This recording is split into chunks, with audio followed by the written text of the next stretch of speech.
Hello everybody, in this tutorial I'm going to show you how to get the multi-purpose room in Subnautica below zero.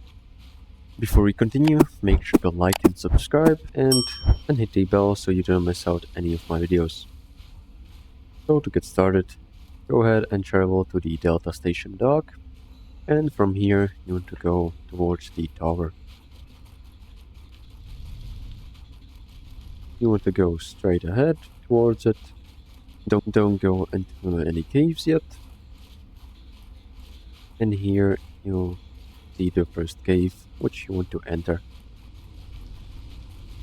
You want to go straight to here.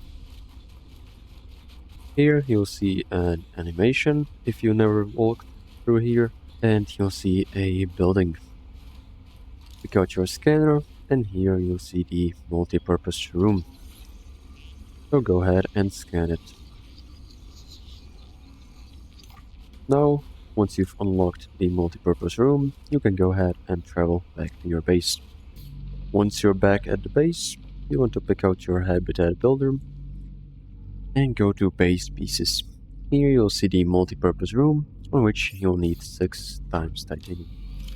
Once you have all the materials, you can go outside and click on it and place it wherever you want. So this is gonna be all.